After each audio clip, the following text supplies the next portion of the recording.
एक दिन एक अनजान मैसेज फेसबुक पर आता है, हेलो, आपसे फ़ोटो शूट कराना है। अब ऑब्वियस है काम के लिए मैसेज था तो मैंने भी रिप्लाई कर दिया। अगले मैसेज में उसने मेरा फ़ोन नंबर मांगा। तब मैंने उसकी प्रोफाइल देखी। उसकी प्रोफाइल प्राइवेट थी और डिस्प्ले पिक्चर्स सिर्फ फूलों की थी। ऑब्वियस था ऐसी प्रोफाइल्स में नंबर तो नहीं दे सकते, मैंने नंबर नहीं दिया। उसका फिर से मैसेज आया कि आप अपना नंबर दे दो, मैंने कोई रिप्लाई नहीं किया। 2 दिन बाद उसका फिर से मैसेज आया कि प्लीज़ आप अपना नंबर दे दो, मुझे शूट कराना है। मुझे नंबर नहीं देना था, लेकिन कई बार ऐसा होता है ना कि हम कुछ डिसाइड करते हैं और एक्शन उससे पहले हो जाता है, और उस वक्त भी ऐसा हुआ। मुझे नंबर नहीं देना था, लेकिन पता नहीं कैसे मुझसे मेरा नंबर टाइप हो गया और सेंड हो गया।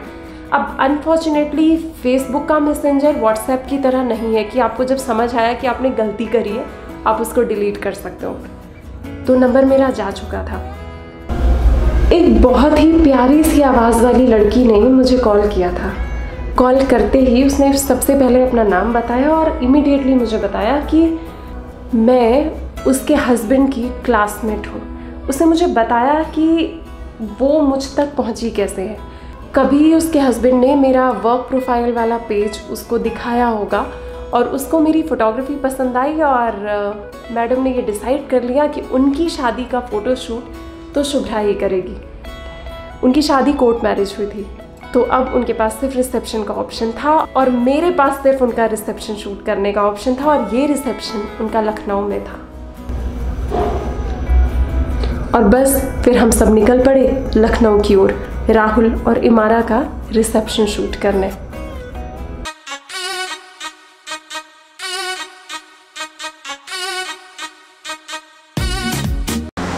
अभी हम लोग चाय रास्ते में गोपाल को नींद आ रही थी, तो ये थोड़ा सा एक्सीडेंट वाला माहौल बना रहे थे, तो हम सब उड़ा के भी आए हैं। हाँ, एक चिड़िया मार गई इन्होंने रास्ते में, भगवान करे वो बच गई हो।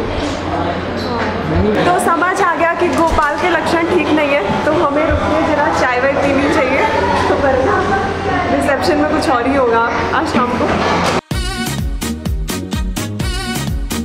लखनऊ हम लोग पहुँच गए। मुस्कुराइए कि आप लखनऊ में हैं। बस यहाँ हर कोई अपनी मुस्कुराहट दिखा रहा है बिना मास्क लगाए। कभी फुर्सत से इस शहर को अपने कैमरे से दिखाऊंगी आपको। ये बहुत खूबसूरत शहर है। शतरंज के आकार का रेलवे स्टेशन, रूमी दरवाज़ा, इमाम बाड़ा, ये सब तो आपने बहुत बार देखा होगा। पर यकीन मानिए यहाँ की जो गुमनाम गलियाँ हैं ना, उनकी भी किसी रोचक उपन्यास से कम कहानी नहीं है। एक दिन लखनऊ को मेरी नज़रों से दिखाऊंगी आपको। शादी वाली फैमिली के साथ फोटोग्राफी टीम का आपस में घुलना मिलना बहुत ज़रूरी है। We spent good time with the family before function and of course no need to say अपने क्लासमेट का रिसेप्शन शूट करके बहुत मज़ा आया and I am sure they also loved our shoot. हम वेडिंग फोटोग्राफर्स कहने को तो अपने क्लाइंट को सिर्फ एक कहानी, उनकी कहानी, उनके 2 परिवारों और उनके क्लोज वंस की कहानी को वीडियो और फोटो में फ्रीज़ करके उनको देते हैं। मगर आप यकीन मानो हम अपने जहन में ना जाने कितनी कहानियाँ उस एक ही रात में समेट के अपने साथ लेकर के आते हैं। बस एक यही कोशिश है कि ऐसी बहुत सारी कहानियाँ जो मैं मेरे जहन में अपने हर एक शूट के बाद अपने साथ लेकर के आती हूँ, उन कहानियों को इस चैनल के माध्यम से आपको दिखाऊं।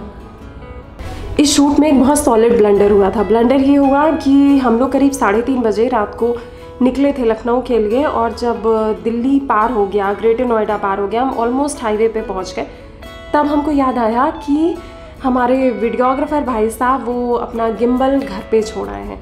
अब हमें सिनेमैटिक शॉट्स लेने थे तो बिना गिम्बल के तो नहीं पॉसिबल था, और अब ये भी नहीं पॉसिबल था कि फिर से वापस जाया जाए, क्योंकि दिल्ली में ट्रैफिक का टाइम शुरू होने वाला था और दिल्ली का ट्रैफिक हॉरिबल है, यकीन मानो।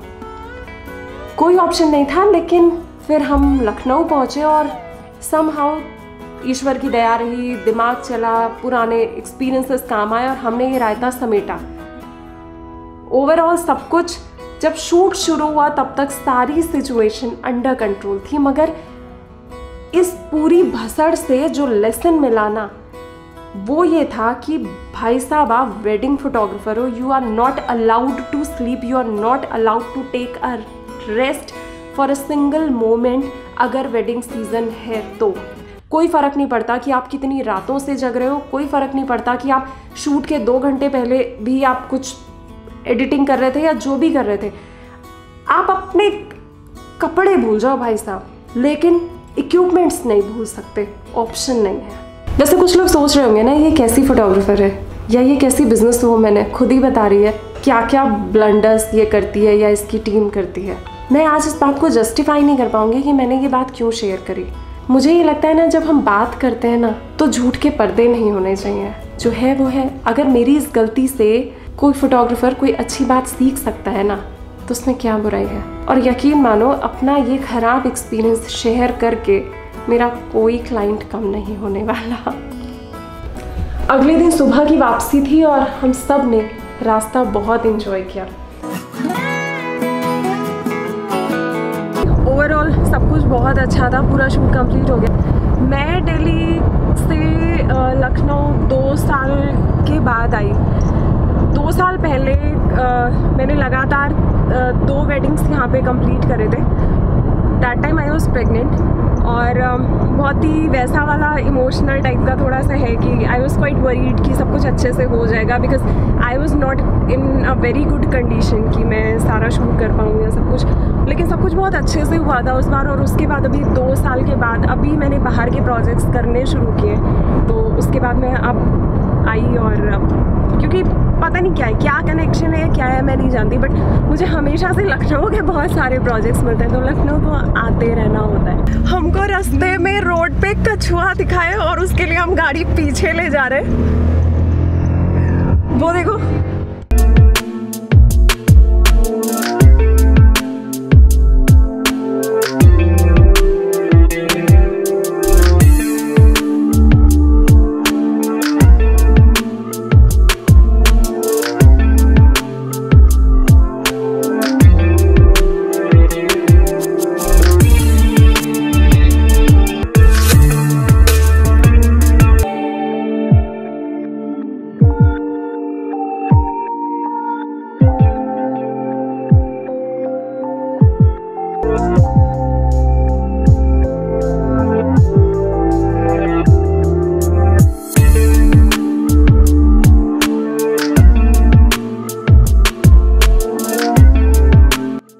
ये शूट हमेशा याद रह जाने वाले शूट्स में से एक था।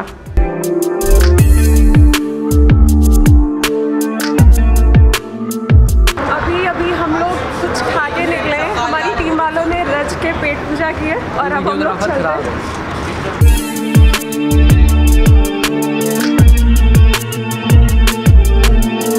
अभी कुछ सारा खा पी के निकले, कुल्हड़ वाली चाय पी के निकले और अब हम लोग आगे चल रहे हैं। आगे मुझे कुछ समझ नहीं आ रहा है मैं क्या बोलूँ, कोई कुछ बता दो।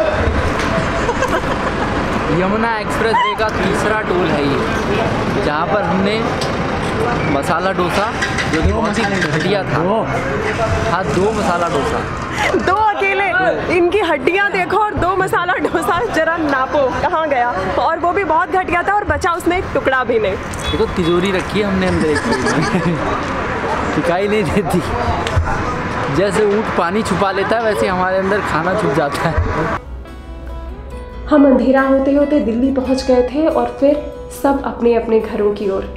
करते हैं इस लखनऊ की बहुत छोटी सी ट्रिप वाले वीडियो को यहीं पे वाइंड अप और आपसे मिलते हैं अगले वीडियो में। तब तक के लिए बाय बाय।